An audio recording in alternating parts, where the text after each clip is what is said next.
Will Venable did not get a single vote for AL Manager of the Year despite a 19-game win improvement, but given the White Sox losing 100 games, honestly, it makes sense why he didn't get any consideration.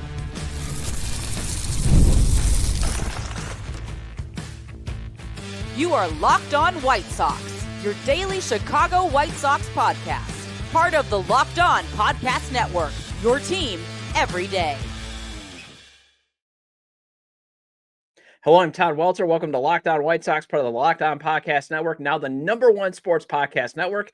I'm a lifelong Sox fan. I've been podcasting here for over a year and a half and covering the team well before then, and also I've covered Major League Baseball for outlets such as the Associated Press. Well, I'm going to get to a way back Wednesday segment reflecting on Grady Sizemore's time as the interim manager during the dreaded 2024 season. After I talk about two more free agent starting pitchers the White Sox might consider adding in the offseason, and one of them not being a great choice. But first, let's discuss why it actually makes sense that manager Will Venable did not get a single vote for AL Manager of the Year, and let's discuss if he can even reach that level at some point in his career. Today's episode is brought to you by FanDuel. Right now, new customers can bet just $5, and if your bet wins, you'll get $300 in bonus bets to use across the app. Download the app today. So Will Venable guided the White Sox to a 19-game win improvement. And normally that would at least garner some Manager of the Year votes from the baseball writers. Heck, it might sometimes be enough to win the award outright. And I remember tackling questions and comments from everydayers thinking, hey, if Will Venable gets that sort of improvement, he should get some consideration for Manager of the Year. And some of it may have been just tongue-in-cheek, talking about like how the distressed state that the White Sox reached in 2024, and they really had nowhere to go but up. But there was some hope that if he could, get the win total well above beyond 50 wins, yeah, he deserves some recognition for that because, again, this roster, at least at the start of the season, was still talent deficient. But Venable did not get a single vote. And I remember doing a show talking about the high probability that the rest of the voters outside of Chicago probably were not going to think a 19-game win improvement would be enough to list him on their ballot. And then two things also hit me when I looked at the voting as another reason why he probably did not get a vote. One, he's probably not even in the same class. Not probably. He is not in the same class of managers right now as Stephen Vogt, John Schneider, Dan Wilson, Alex Cora, AJ Hinch, and Joe Espada. However, that does not mean Venable cannot get there, but a few things have to happen for that to happen. Two, a 19-game win improvement only got the White Sox back to basically the baseball factory standards of winning, which is the old cliche, you're guaranteed to win 60 games. You're guaranteed to win 60, you're guaranteed to lose 60. It's what you do with the other 42 that matters, and the White Sox went 0-42 with the other 42 that matters.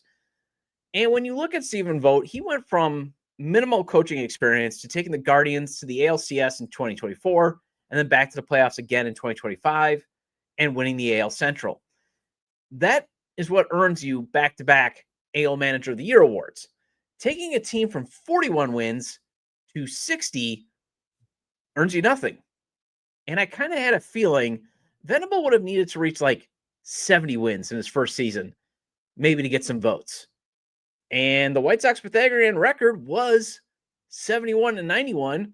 So had they reached their expected win total based on the runs scored versus runs allowed, you best believe Venable would have been getting some recognition.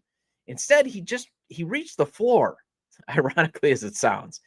And that was getting the White Sox back to 60 wins. And that shows you more of how low the franchise fell in 2024, that an accomplishment is just getting back to the bare minimum of winning baseball games. And even then, that's not going to impress the BBWAA voters. And it was not enough to impress even Chicago baseball writers, Paul Sullivan and Bruce Levine, because, and I'm not singling them out, but those were the two voters from the Chicago market that got to vote on Manager of the Year. And I'm just making the point that those two of the BBWAA voters actually had all the context and decided to leave them off their ballot, and rightfully so. And those that got votes actually were probably managers that you could say are certified above replacement level managers. And Venable hasn't reached that status at all. But part of it is they also had the talent to be above replacement level managers. And I do think, we need a stat that measures like wins above replacement for managers. I would love to see that because, I mean, again, the floor is just be a net neutral. Don't be like Pedro Grifol, though, who is a reason why you even lose more games than you should. But if you can also be a positive wins above replacement manager, then you're helping add wins in the margins. And we just don't know if Will Venable is going to be that guy. I mean, he's got the potential pedigree with his background. I mean, he worked for Alex Cora, who got votes as the Boston Red Sox manager. Worked for one of the, he's the bench coach for one of the best managers in the modern era, and Bruce Bochy. So he's got an impressive, background. It's just he still has to put it in the place. But, while a nice young core of players emerged this season, there was still not enough talent in the bullpen to protect leads and actually execute Will's bullpen strategy. There were not enough quality starters to eat up innings to also keep that bullpen from not being so taxed. The talent in the lineup during the first half, in the batting order, was just not good enough to score the runs necessary to win, basically. And that's why it's still hard to gauge if Venable is going to be an above replacement level manager.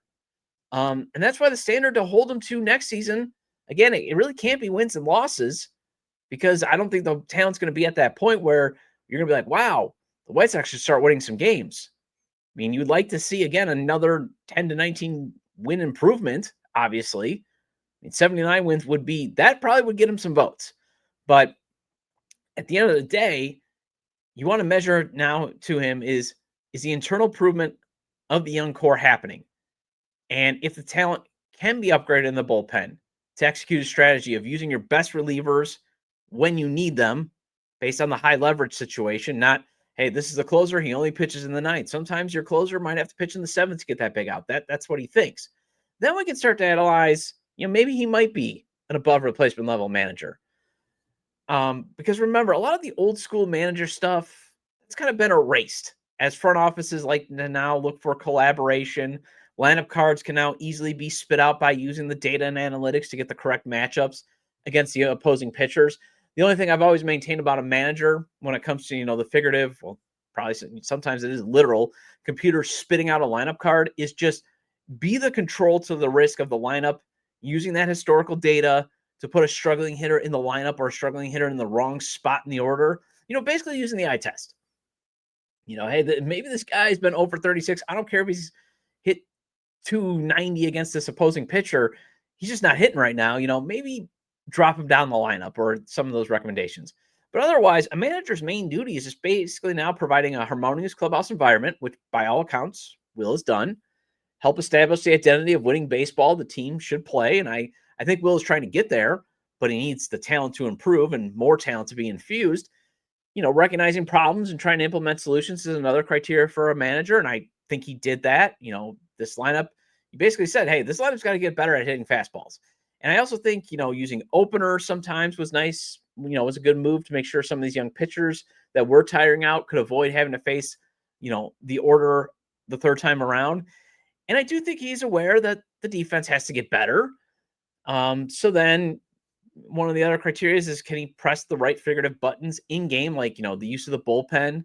That's another thing that you can obviously measure him on. And again, I like his philosophy, but for it to work, he basically needs 6 bullpen arms that can thrive in high leverage situations. So if he does get that talent, and it could happen by bringing in effective bullpen arms on the cheap, that is possible. Then we can start to maybe truly judge him until, we still can't judge him on the wins and losses, but we can start to get those ideas of, okay, maybe he is a potential manager of the year type guy. Maybe he might be that material. But the main thing you need to see is the players get better under his staff. And if that happens, the win should start to come, and then maybe Venable will get some kudos. And Venable also needs 2 more starting pitchers added to the rotation. So let's discuss some recent suggestions for the Sox to pursue, with one of them not being the best bounce back option. And we're going to discuss that after the break.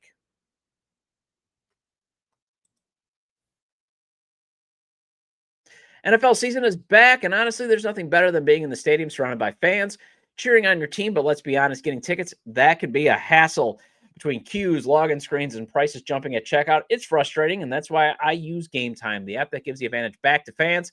Game Time is fast, easy, and backed by the Game Time guarantee. You'll always get 100% authentic tickets delivered on time and at the best price. Plus, all fees are included, so the price you see is the price you pay. I pulled up Game Time, and in just a couple taps, I saw amazing deals. I'm talking about your favorite NFL games for as low as $100. The app made it super simple. I could even see the exact view from my seat before buying. And I love the zone deals too. Pick the section, Game Time picks the seats, and you save big. Honestly, it's faster, cheaper, and any less stressful way than I've ever bought tickets before. Download the Game Time app, create an account, and use code LOCKEDONMLB for $20 off your first purchase. Terms apply. Again, that's promo code LOCKEDONMLB for $20 off. Swipe, tap, ticket, go. Download Game Time today.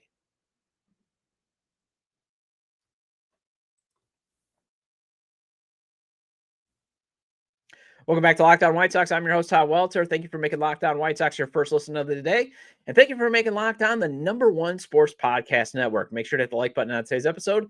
Subscribe to the YouTube channel at Locked On White Sox. And if you can't catch the show on YouTube, you can get the audio version of the show on places such as Apple or Spotify.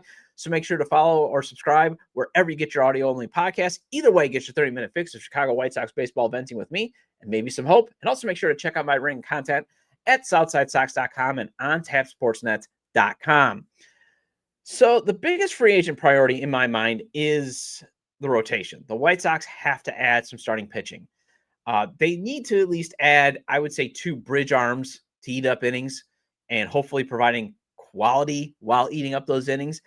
At least, and again, I say bridge because, you want to leave some rotation spots up, open for top pitching prospects like Noah Schultz, Hagen Smith, and Tanner McDougal. But you still want to give those guys maybe some time to build up their arms to handle a big league workload. Because remember, McDougal, towards the end, he was on an innings limit. Also for Schultz and Smith, they still need to work on commanding their pitches consistently. And in Schultz's case, he struggled with that patella tendon injury that he had that kind of really threw things off. So you want to see those guys. I think they're going to probably start the season off in the minors, and you want to see them start off strong. So you need to bridge those innings that they're probably not going to be pitching in the first half. And also you want to get maybe some bridge veterans that, if they're pitching well and they're providing quality, you can flip those 2 veterans at the deadline, much like the team did with Adrian Hauser. And 2 recent suggestions I've seen recently is the White Sox going the reclamation route and the Eric Fedde 2.0 route. And by why I say the Fedde 2.0 route, not meaning bringing back Fedde, meaning getting a player who revived their hopes of a big league career in Japan or Korea. And I've talked about some of the, like a guy like Ponce. I've talked about him on a previous episode, but there's another name that's come up. And I'm fine with the Eric Fedde 2.0 route. The reclamation project, though, that I saw from Kerry Miller of Bleacher Report, not thrilled about. Miller suggests the White Sox should sign Germán Márquez. And while my buddy Bez from OnTapSportsNet.com suggests the White Sox pursue Anthony Kay, and I'm actually more, not just because he's a good friend of mine, but just because I think it makes more sense. I'd rather go with Anthony Kay because for Márquez, it's Chris Flexen all over again. And no thank you. And for those that lived the 2024 season, you remember Chris Flexen, he ate up innings, but he didn't provide a lot of quality innings. He was always going to put somebody on base, and you just had to pray like heck he was going to limit the damage. And a lot of times didn't happen. And the only value you would get with Márquez is Spot Track projects he comes cheap in free agency. They're projecting that he will sign for $3.1 million. Miller has $6 million. I don't know where he got that number from, but 3.1 sounds about right. And here's what basically Miller writes about Márquez. After a decade-long run with the Rockies, in which he became the franchise all-time leader in strikeouts, 1,069, Márquez might finally be getting away from making home starts at Coors Field. Does he have anything left in the tank, though? He missed basically all of 2023 and 2024 to Tommy John surgery, and he had a 7.32 ERA in 15 starts on the road in 2025. That is what scares you, because overall he had a 6.7 ERA and a 5.47 FIP this past season, and just 83 strikeouts. But again, high ERAs for Rockies pitchers is to be expected. That's why when you look at any Rockies pitcher, you want to look at What was their road ERA? Away from that thin air. And a 7.32 ERA scares the living daylights out of me. And he was one time an All-Star in 2021. He also had a career year in 2018 pitching for the Rockies with a 3.77 ERA, 3.4 FIP, and 230 Ks in 196 innings. And he did used to eat up innings prior to 2023. But he was just so terrible this past season. I mean, and he also doesn't fit the team's desire for pitch extension. As per Baseball Savant, he was in the 2 percentile in that. And nothing on Baseball Savant ranks in great or barely anything gets to average in terms of that advanced stats. And he was getting hit hard last season.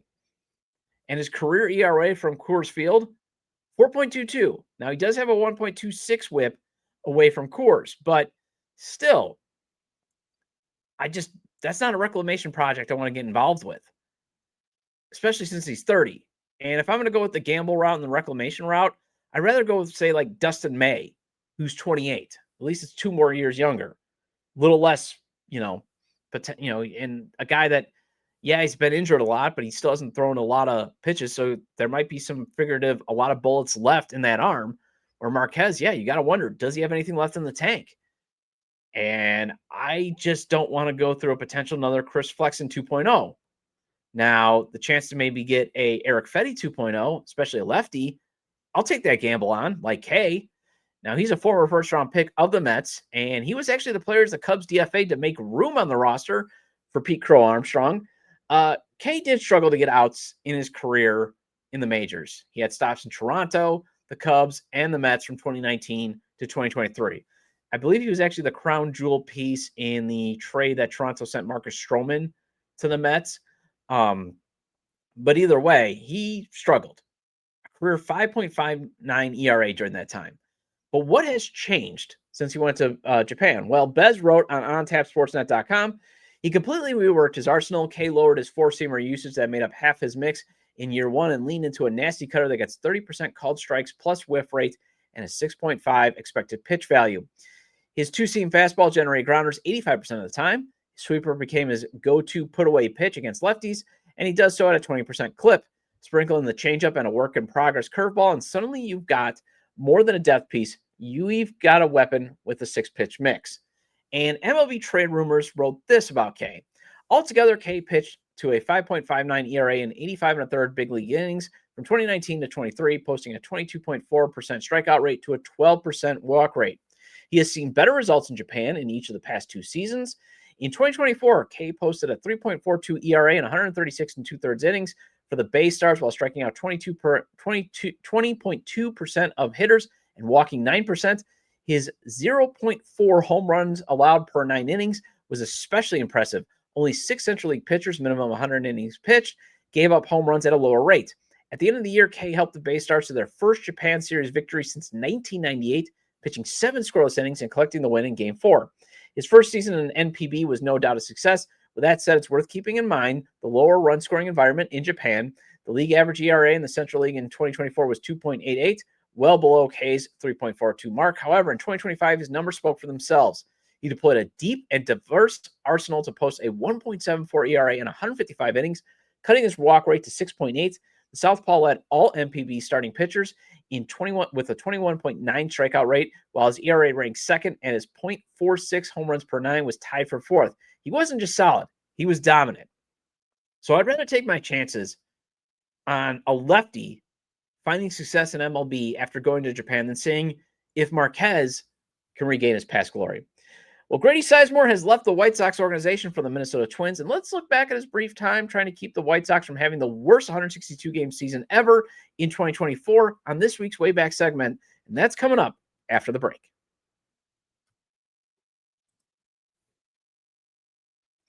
The NBA is back, and there's no better place to get on the action than FanDuel, the official sports betting partner of the NBA. Even if you missed the start of the game or want to ride the hot hand, FanDuel has live bets on everything from who will score next to fourth quarter comebacks.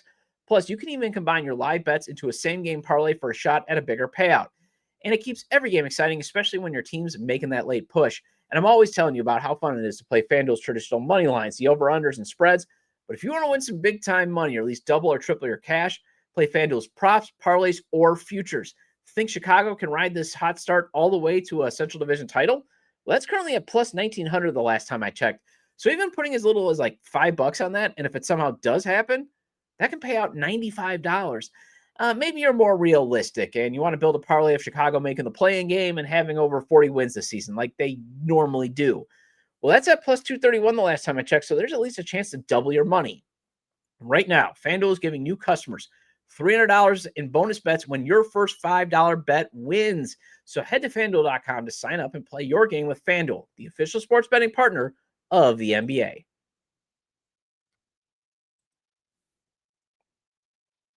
Welcome back to Locked On White Sox. I'm your host, Todd Welter. Again, shout out to all the everydayers. I appreciate your loyalty. Please hit the like button on today's episode. Recommend to your fellow Sox fans or baseball fans, friends, to subscribe to the YouTube channel at Locked On White Sox, wherever they get their podcasts, as this show's available on all major podcast platforms. So Grady Sizemore, think about this. When he took over as the interim manager after Pedro Grifol was fired way too late to even salvage that season, but he was fired in early August. Grady Sizemore nearly won half the games that Pedro Grifol won in pretty much all the games that he managed in 2024. Sizemore went 13-32 after replacing Grifol, and Grifol went 28-89. 28-89.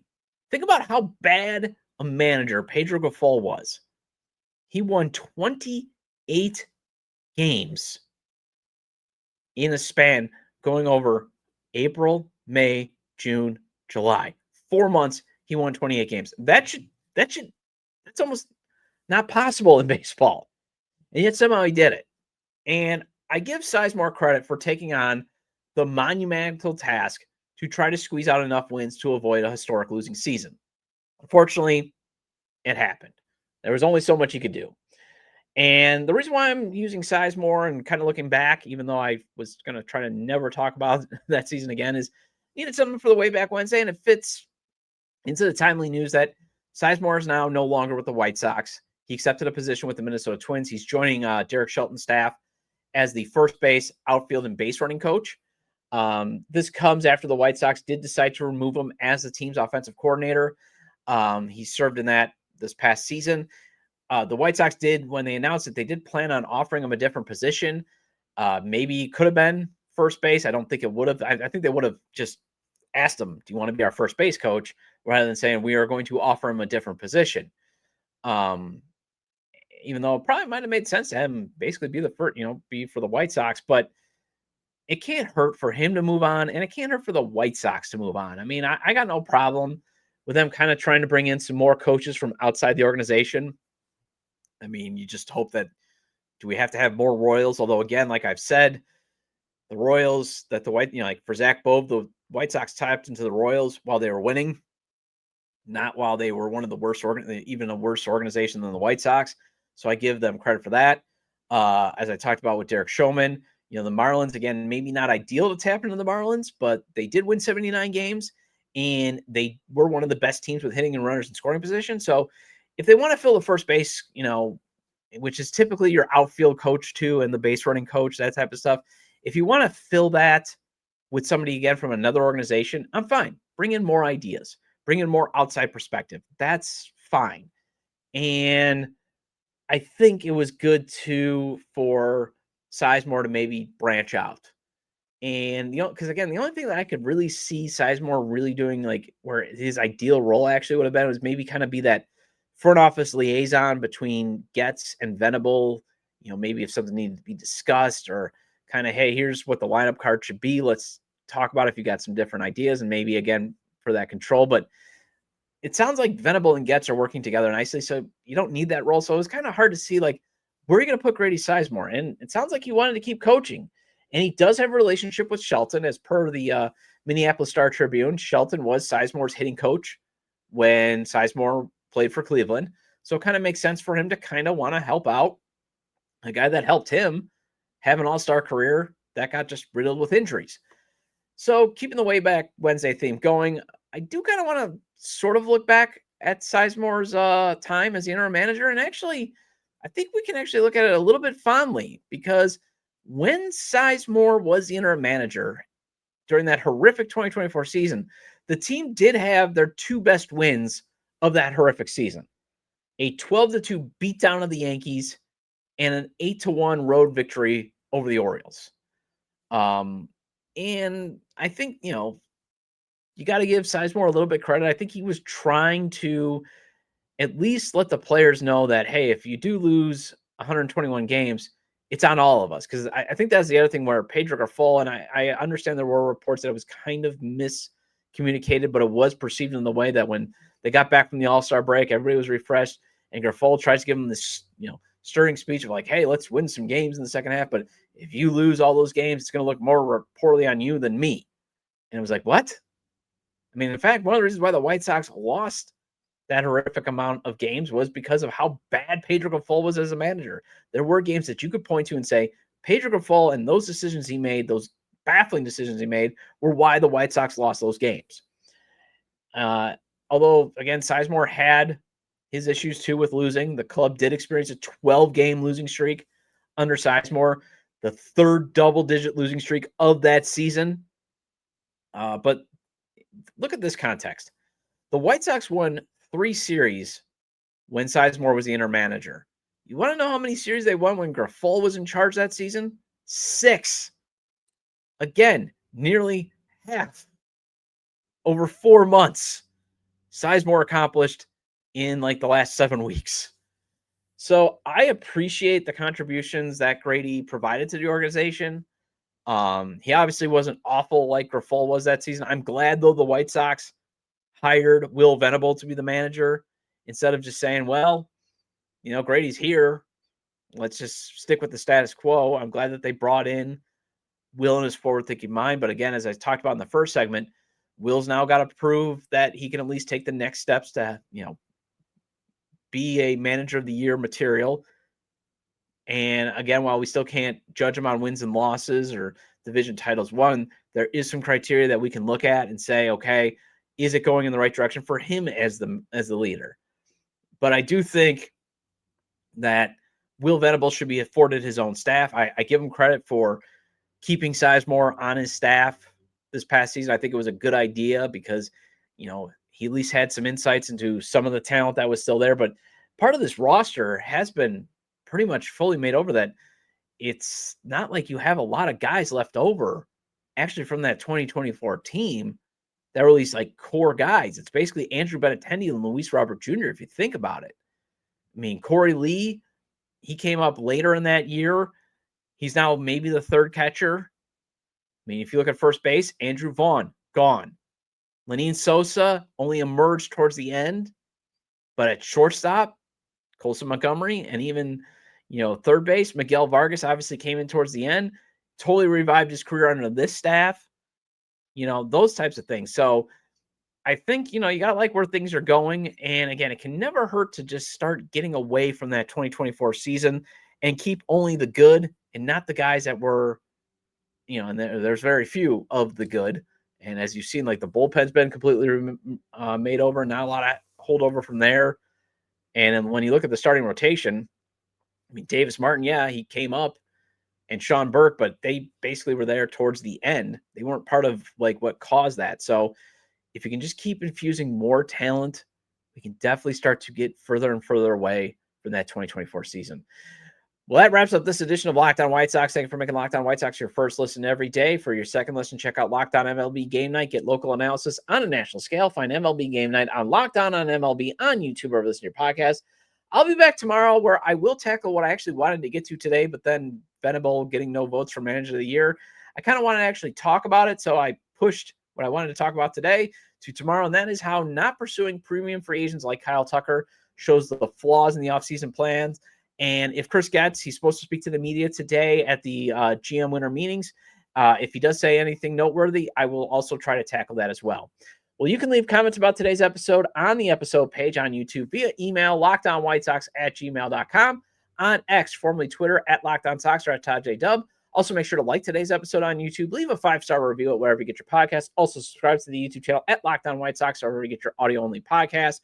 Have a great day, and I will talk to you tomorrow.